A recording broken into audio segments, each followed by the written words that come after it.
There is a lot going on in the housing market today. We are going to take a look at what's happening nationally, what's happening locally here in San Diego County, and also look at the important stats, the median sales price, the active listings, number of new listings coming onto the market, pending listings, days on market, and also something else that might surprise you with the number of homes inventory here in San Diego. And also, if you've been following the news, we are going to also cover mortgage rates and how the mortgage rates have been quite volatile lately. So stick around. Okay, let's jump in.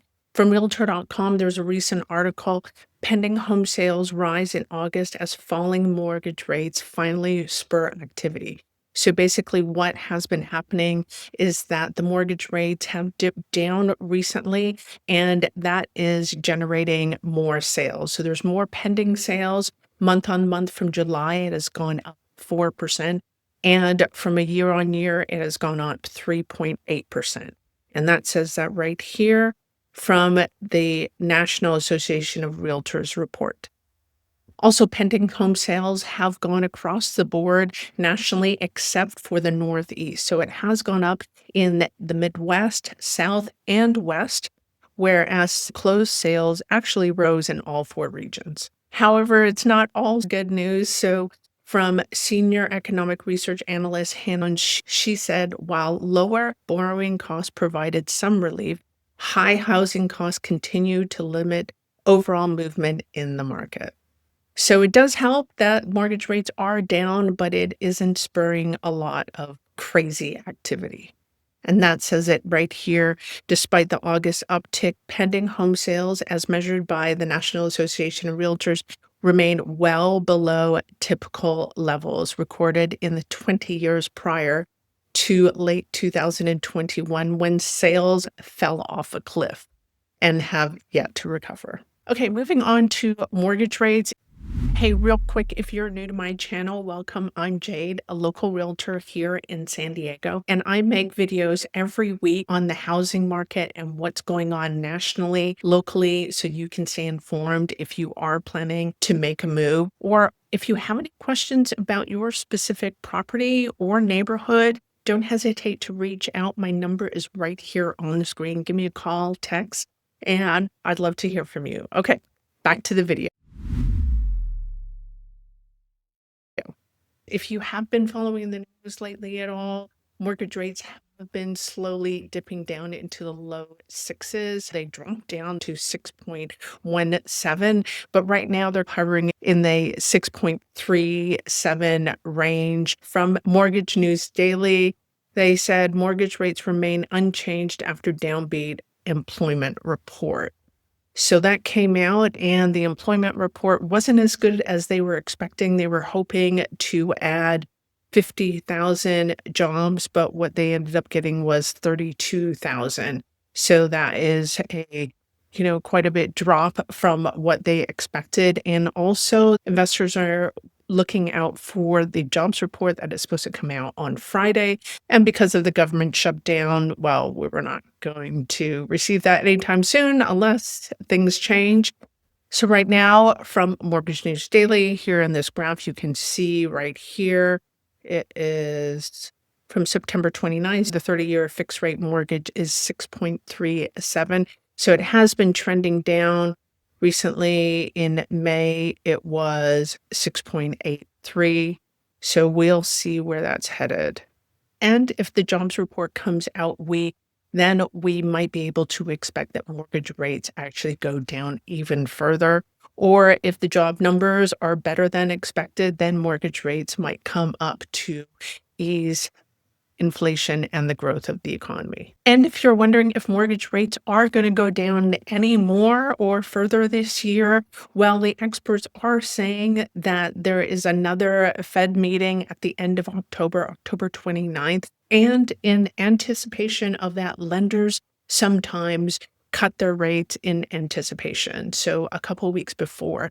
So it says here on CBS News, mortgage rate pros and cons to know this October. If you just scroll down below, it says another rate cut looks likely for the end of October. around a 90% chance is what they're saying.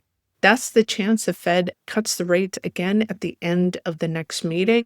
And while the Fed's cut is just one factor in whether mortgage rates are going to drop, it's a big one. Many lenders may not even wait for the cut to become official before adjusting their rate offers downward.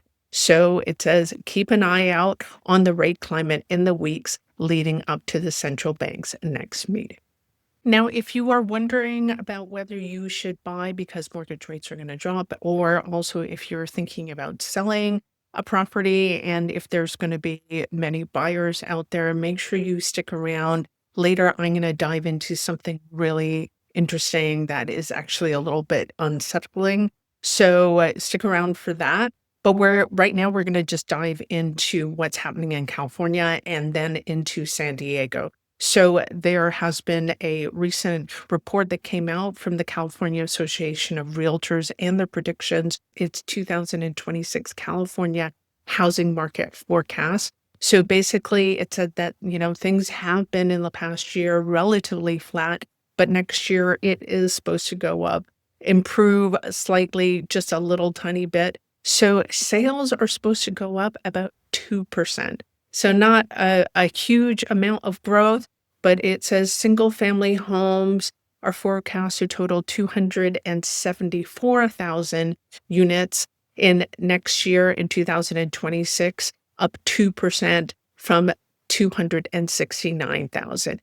And as far as prices are concerned, this year in 2025, prices have gone up 1%. And next year, they're projected to go up 3.6%. So it says right here, California's median home price is forecast to rise 3.6% to 905,000 in 2026. So that's across the state in California, following a projected 1% increase to 873,000 in 2025. The California Association of Realtors president, Heather Ozar, she said home prices in California are expected to rise in 2026, but the growth pace will remain mild when compared to rates we've seen in past years. During the pandemic, home prices have gone up in between, depending on where you are, 25% to 50%. So that is a huge amount of price growth. Whereas right now we're looking at 3% next year, maybe. And right here, you can just see the prices for California. Median price 5 years ago was 659,000, and it has steadily gone up to in the 700,000s 4 years ago.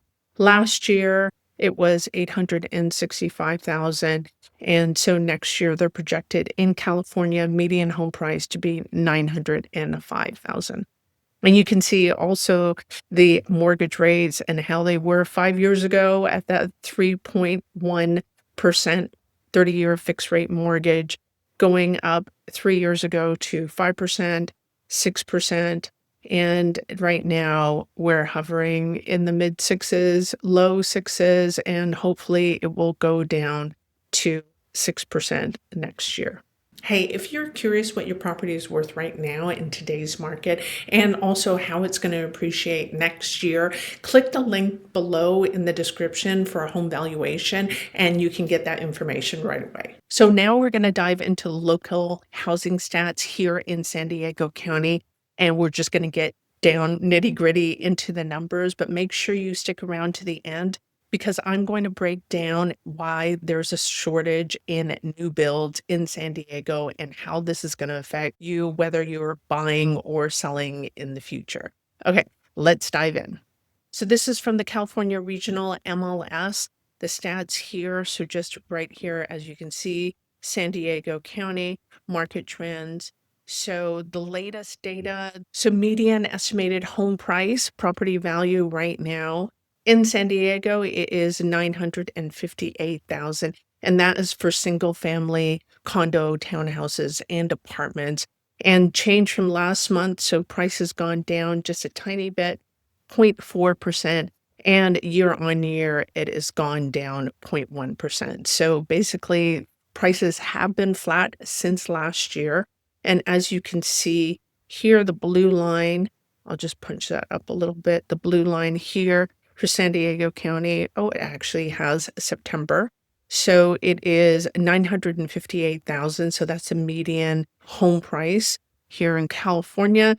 It's 794, and across the US, it is 371. And as you can see with the blue line here, it has remained relatively flat. So last year in September, it was 958. So almost the same, 950, pretty well the same then. Um, and now going down, as you can see, there was a big climb during the pandemic years, and now it has been leveling off. So looking at new listings, the median list price is 899,000. So that has gone down 2.8% month over month. And the actual number of properties, how many homes are on the market, that's gone down 14% to 3,312. And then, so if you can just see here, I'll just punch that up a little bit.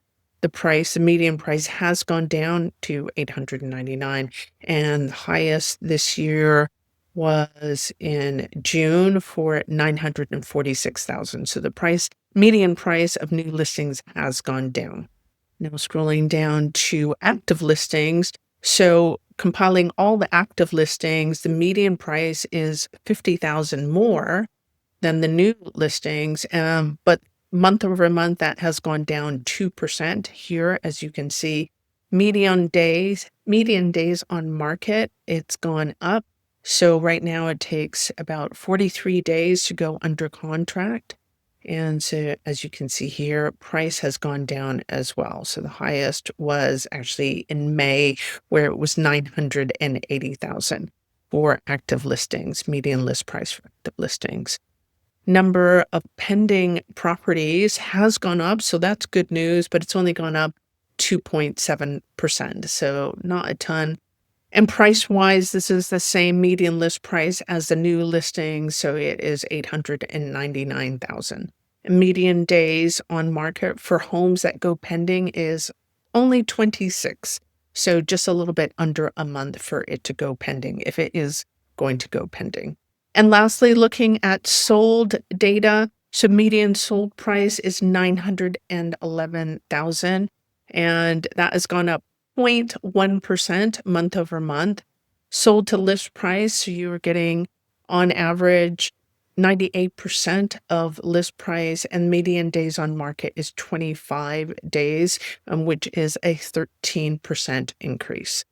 So as you can see with the median days, the shortest amount of time was 15 days in April and March, and that has steadily climbed up. Now we're looking at 25 days on the market for sold listings. Well, thank you for staying till the end. And what I want to bring up here, just as a last point for you to stay informed, is a recent article from the San Diego Union Tribune, and it's really interesting. It says California has seventh slowest housing creation in the US. We are not reaching our goal of creating enough housing for the future. It says, by comparing 2024 statistics to those of 2019, it has become clear that California's housing creation lags behind the national pace and is insufficient to alleviate the steep financial burdens of shelter. So to put this into context, California has the largest number of housing units in the nation at 10%. So they have 13 million units, while next one is Texas at 11 million housing units in their state, and Florida is at 9 million. So California is at the top, followed by Texas and Florida. And you can see that right here. Last year, California had 13.8 million occupied housing units, the highest among the states, and 10% of the nation's 132 million units. Texas was next at 11.4 million, followed by Florida at 9.1 million. So, and to see how we're doing against these two other big states, we're only building as half as much as they are. In terms of growth for housing units, Texas was growing in by 15% in that time period between 2019 and 2024, whereas Florida is growing by 19%. And California, again, is California's expansion rate was paltry, seventh lowest at 7%, well below the nation's 10% growth ownership. For buyers, it means that there is less selection, less inventory, and if there are not very many houses to choose from, then prices are going to still stay high, which makes it difficult for buyers to come in and purchase homes and also increase competition for them. This also highlights affordability struggles for new buyers. Even starter homes in California are expensive, pushing more people to rent or move out of the state altogether. While for sellers, short term, if there's limited supply and fewer houses on the market, and yours will stand out, so then you can benefit from low inventory. But the long-term risk is if affordability gets out of reach, fewer qualified buyers will enter the market, and that can create slow sales, stagnation in the market, and eventually a drag on prices. So this falling short of supply does help keep values propped up, but it also makes the market less stable. And small shifts in mortgage rates or job numbers can cause big swings in demand. So long story short, because San Diego isn't building enough homes, buyers face higher prices and limited opportunities, while sellers will enjoy short-term leverage, but risk long-term instability if fewer people can afford to buy. So there you have the housing market update for San Diego. Hopefully you've got a good big picture of what's happening in the housing market, also with mortgage rates, and how they are slowly trending down, but there is some volatility right now. And there has been some marginal gains with the lower mortgage rates. But looking into next year, it is going to be very minimal. And still with limited supply, buyers are having a tough time being able to afford the houses that are on the market. So if you enjoyed this video and you found some useful information, please put your comments below on what you'd like to see next, or if you have any questions. And also, if you want to reach out, my number is right here on the screen. I would love to hear from you.